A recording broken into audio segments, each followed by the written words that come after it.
So this video is for those of you that are in the process of designing your own line. So let's talk about how to create your tech pack.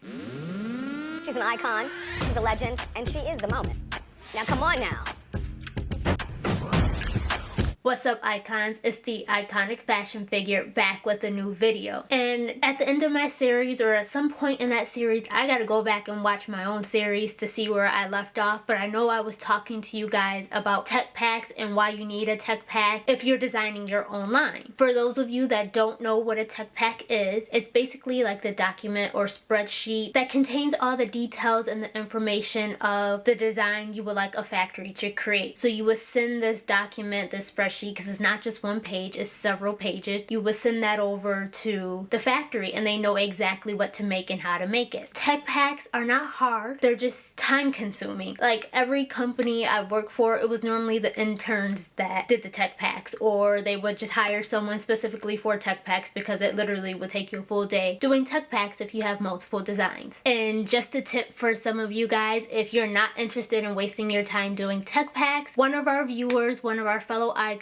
did mention they paid Fiverr, someone on Fiverr I should say, to do a lot of this work for them. So check on there, some of these freelancer type of websites and different apps, you'll find people out there that will do this for you. There's also companies that will do tech packs for you because like I said, most people don't like doing tech packs and that's usually the work left for the interns. But let's get into how to create your tech pack because I'm going to show you the exact layout that I use. So as I said, a tech pack has multiple pages. So the pages that come in a tech pack consist of your call out page, which I'm going to go through each page step by step and show you what this means. I'm just going to list them out right now. Start with the cover page. Then you have the call out page. That's basically just saying the materials you're using and where it'll go, like the outer shell, the lining, etc. And then like your stitching and all that too. Then you have your BOM or bill of materials. That's actually listing out the materials, how much of it you need to use, the pricing of it. So this is helping you determine the cost for this garment. You have your colorways, so the different colors you want to make with this garment. Then you'll have your measurements, which is extremely important because as you know, every brand, every company, their sizing is different. So you want to include the measurements you need specifically for your brand. Then you have your grading. So now when you do the measurements, it's typically the measurements for your sample size. But grading is creating the measurements for every other size that you're going to sell. And then you'll have a page for the first and second samples, a fit samples. So that's called like the sample page. It's really the spec page. Then you can include a page with the label and tag placements. Then you'll have the fold page, which is telling them how to fold it for when you ship. And then you'll have your sample comments. So this is where you can communicate with the factory. In the tech pack, you can also include an inspiration page. Some people like to throw that in there in the beginning. It's not really necessary, but let's say you were inspired by something you saw on a runway or something like that. You wanted to just include that picture so that they can reference back to where the sketch is coming from. You can include that. Technically, you can include what you want to include in the tech pack. Some of these pages you may feel you don't need, or your factory may say they don't need that information, so you can add or eliminate what you need in your tech pack. You just have to do what works for you and what works for the person that's making the clothing for you. The one thing I will say to include on every single page is a header. So that way you know every page for that tech pack, for that design belongs in there in case it comes apart at some point, things become miscommunicated. So on the header, you'll want to include your business name, the style number for that style, the prototype number. So is this the first sample, second sample? Because let's say you're doing one sample and then things change. You may have to create a whole new tech pack for these changes that are being made. So technically this is now second fit for design, whatever the style number is, because things have completely changed. Put your brand name, your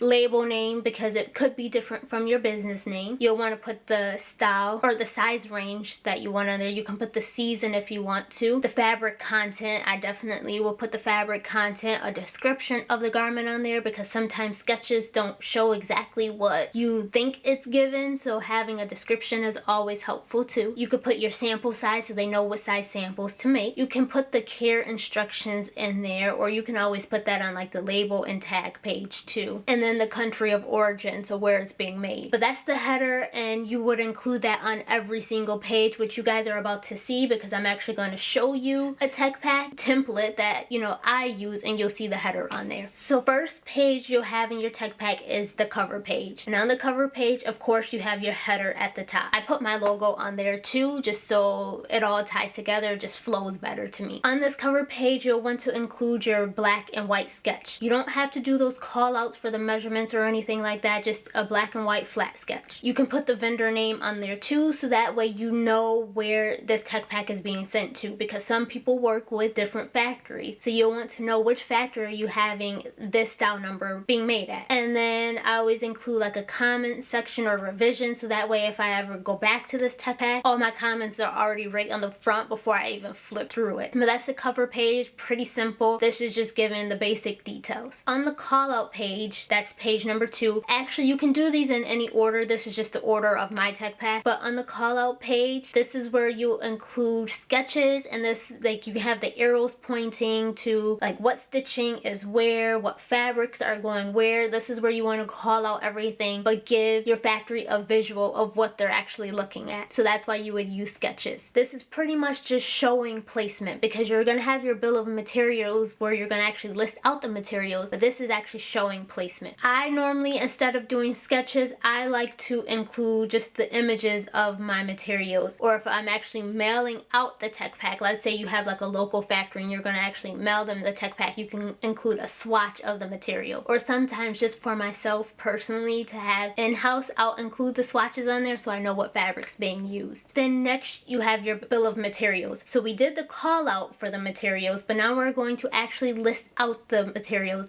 and you'll include every single material needed to make this garment. So we're talking about the fabric, the trim like zippers, buttons, your labels, the poly bags, the thread that's being used, whatever is needed to make this garment, elastic, anything like that, include it on this bill of materials, because that stuff's going to cost money. And on this bill of materials, you'll want to include the supplier of the materials, where these materials coming from, include a description of the material. You can put the content of the material, so is it like a plastic zipper, metal zipper, include content on there. You'll want to put the quantities, so how much fabric do you need, how many zippers do you need, how many buttons do you need, the size of it, because there's different size buttons, there's different length zippers. Fabric actually comes in different sizes on a roll, so you'll want to put sizing on there. Put the color. I recommend using the Pantone number, but if you have color names that match your Pantone numbers, you can put the color name too. The placement of it, which we kind of did on the previous page, but I repeat it again on the next page, which is the bill of materials, just so you don't have to keep flipping back and forth. And then the country of origin for the materials, where are these materials coming from, because you may ship your materials from one country to another, which technically means your fabric was made one place, but your actual garments being made another. So let's say you import your fabric from China, but you're actually having your garments made here in the US. So that's the bill of materials. So now let's get into colorways, which is the easy part. Can be creative if you want to add names to it, but you want to list out the colors that you're going to use for this garment. So what colors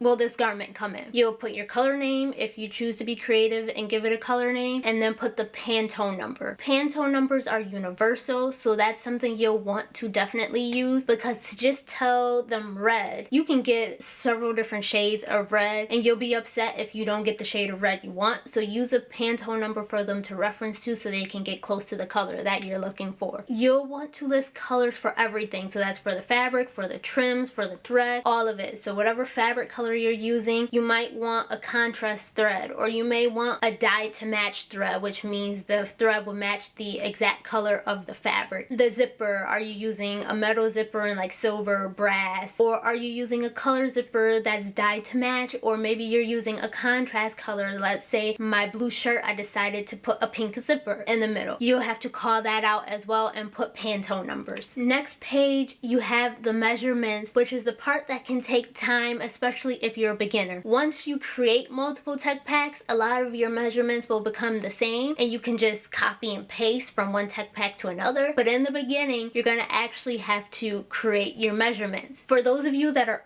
unsure of what measurements you want to use, go shopping. Just don't let the store clerk see you because they might kick you out of the store. I remember this in college. You had to learn to be discreet with this.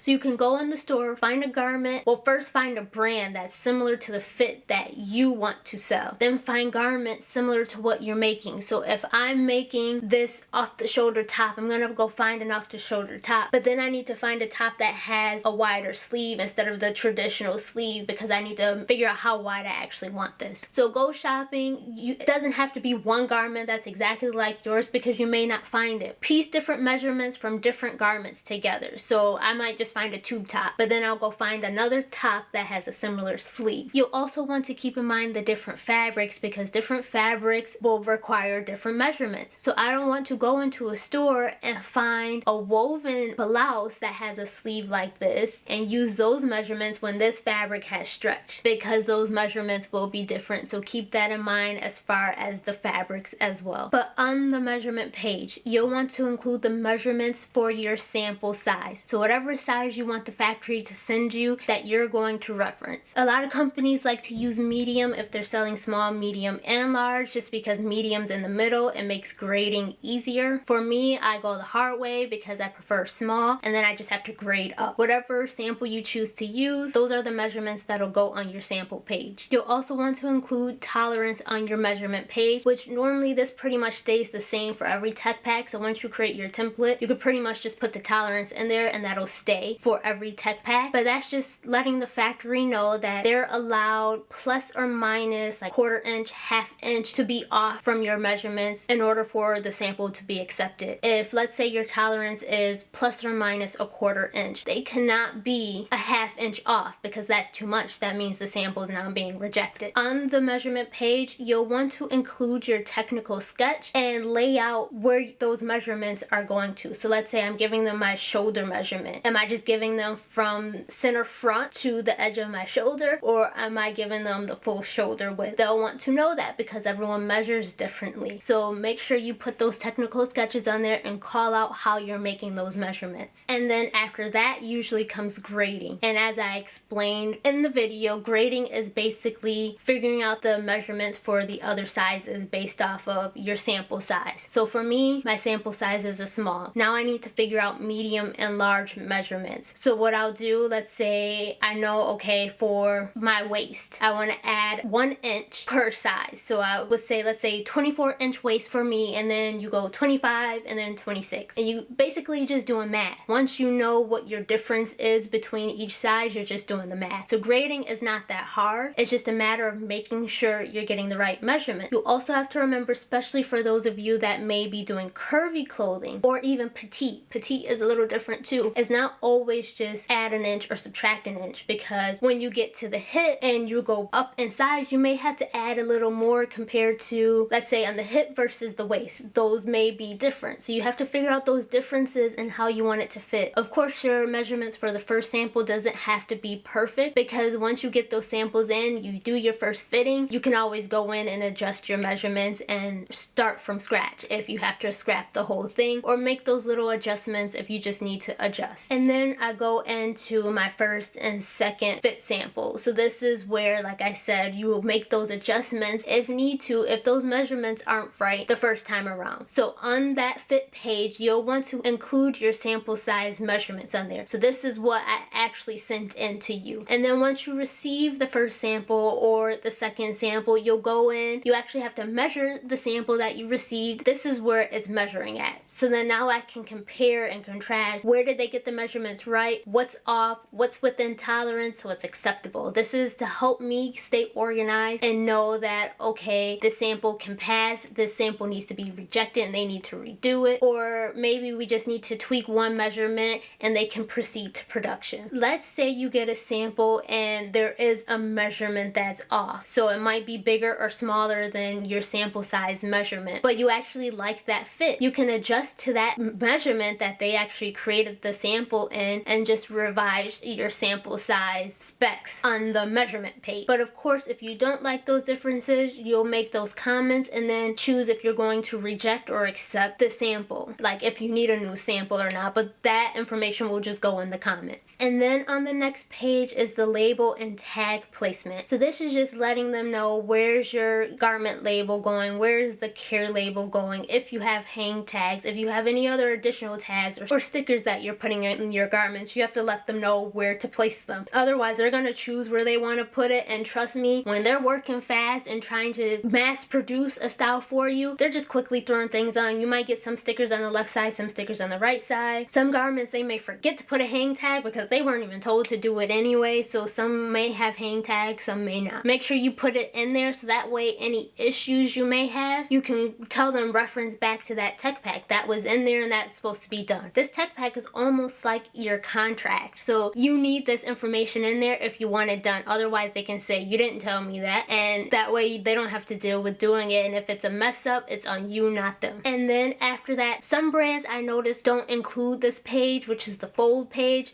I do, because when it comes to shipping, you want to try to ship your garments as flat as possible because that'll save you shipping costs because you can fit more in the box if they're flat. So creating that fold page, just showing them how to fold a garment is helpful. And you might laugh at that page thinking, why do I need to tell them how to fold it? But you'll be surprised. Some of them will just throw a garment into a bag and ship it that way, and now you have a wrinkled mess when you get it. On this page, you also want to let them know as far as the poly bag. Is it just one piece going into a poly bag because you're going to use those to actually ship your garments, or are you putting several pieces into a big poly bag because you're going to be selling this in a retail store anyway, so you might as well save some of the plastic. So you'll want to let them know how they're packing this garment on the fold page. And on this very last page, again, you may not need this page because you have comments on the front, you have comments on the fit page, but that last page is like the sample comment page, just kind of like wraps everything up. So these you'll leave your final comments, any adjustments that need to be made, but overall comments on what's going on with this garment. You'll let them know what was good, what needs to fix, is the sample approved, all that stuff. So we've already talked about that, but you have one page dedicated to this, so that way the factory knows exactly what to do, because they may not flip through all the pages. They'll go to that back page and see what they need to do. And if they see comments saying measurements were off, now they know to go back to those measurements on your fit page and see what was off and what needs to be fixed. But that's pretty much it on the tech pack. You include the pages you know you need. Don't include pages if you don't need it. If you have a hard time doing sketches, use pictures. Although tech packs are usually technical sketches, you can always get someone to do sketches for you. All in all, this can all be done in like Excel, or if you have Mac, use Numbers. This is literally just a spreadsheet and you're typing in information. If this is too much for you because it can become tedious work, just find someone to do it. Most likely you're gonna have to pay them. Or if you're running a company and you want to hire interns, and you can do it that way too if they know what they're doing, but my advice to you is to know how to do it too, because how can you intern someone on something that you don't know how to do yourself? So for starters, you can always pay someone to do it until you're ready to do it, or at least until you get comfortable doing it. Otherwise, tech packs, I promise you, is not hard. It's just time consuming. If you have any questions, be sure to leave it down in the description box. For those of you that have been following this series and there's other information you want to know as far as designing a line, also leave that in the comments so I know, because it's been a while since I've been on this series and I kind of forgot where I left off here. And I know you guys have been working on your lines for a few months now, so you may have questions that I didn't think about anyway. So leave those down in the comments. Be sure to give this video a thumbs up if you like it, and thank you guys for watching.